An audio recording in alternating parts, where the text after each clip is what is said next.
ಇನ್ನೊಂದು ಹೇಳ್ಬೇಕಂದ್ರೆ ನೀವು ನೋಡ್ತಾ ಇದ್ದೀರಾ ಅಲ್ಲಿ ಡೆಕೋರೇಷನ್ ಯಾವ ರೀತಿ ಮಾಡಿದ್ದಾರೆ ಅಂದ್ರೆ ಒಂದು ದೇವ್ರದ್ದು ದೇಗುಲ ಹೆಂಗಿರುತ್ತಲ್ಲ ಸೇಮ್ ಅದೇ ರೆಪ್ಲಿಕಾನೇ ಮಾಡಿದ್ದಾರೆ. ಸೊ ಆಮೇಲೆ ಇಲ್ಲಿ ಹೊರಗಡೆ ನೋಡಿದ್ರೆ ಇಲ್ಲಿ ಎಲ್ಲರೂ ಲೈಕ್ ಪ್ರಸಾದ ಅನ್ಸ್ತಿದ್ದಾರೆ.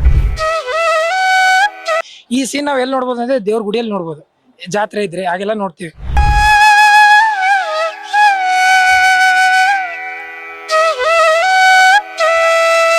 ದೇವರ ರೂಪದಲ್ಲೇ ಜನ ನೋಡ್ತಾ ಇದಾರೆ.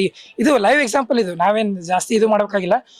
ಅವರಿಗೆ ಜನ ಕೊಡ್ತಿರೋ ಸ್ಥಾನಮಾನ ಬರೀ ಅವ್ರ ಫಿಲ್ಮಿಗಲ್ಲ, ಬರೀ 29 ಫಿಲ್ಮ್ಸಿಗೆ ಯಾಕೆ ಇಷ್ಟಿದೆ ಅಂದ್ರೆ ಅವ್ರ ವ್ಯಕ್ತಿತ್ವ ಅದು ತುಂಬಾ ಲೈಕ್ ಒಂದು ಡಿಫ್ರೆನ್ಸ್ ಬೇರೆ ಹೀರೋಗಳ ನಡವರ್ಕು ಮತ್ತೆ ಇವ್ರ ನಡವರ್ಕು ಒಂದು ಡಿಫ್ರೆನ್ಸ್ ಅದು ಇದೆ. ಅದಕ್ಕೆ ಇವತ್ತು ಅವ್ರನ್ನ ಹಿಂಗ ದೇವ್ರ ರೂಪದಲ್ಲಿ ನೋಡ್ತಾ ಇದಾರೆ. ಆಮೇಲೆ ನಿಜವಾಗ್ಲೂ ಅವರು ಒಂದ್ ರೀತಿಯಿಂದ ದೇವ್ರೆ ಅದ ಹೆಂಗಂದ್ರೆ ಹೇಳ್ತಾರಲ್ಲ ಶತಮಾನಕ್ಕೊಬ್ರು ಲೈಕ್ ಹಿಂಗ ಈ ಸಂತರು ಹುಟ್ಟಿ ಬರ್ತಾರೆ, ಆಮೇಲೆ ಏನೋ ಒಬ್ರು ಮಹಾನ್ ಭಾವರು ಹುಟ್ಟಿ ಬರ್ತಾರೆ ಶತಮಾನಕ್ಕೊಬ್ರು.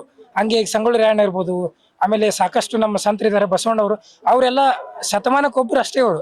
ಹಂಗೆ ಈ ಶತಮಾನದ ಧ್ರುವ ತಾರೆ ನಮ್ಮ ಪುನೀತ್ ರಾಜ್ಕುಮಾರ್ ಸರ್.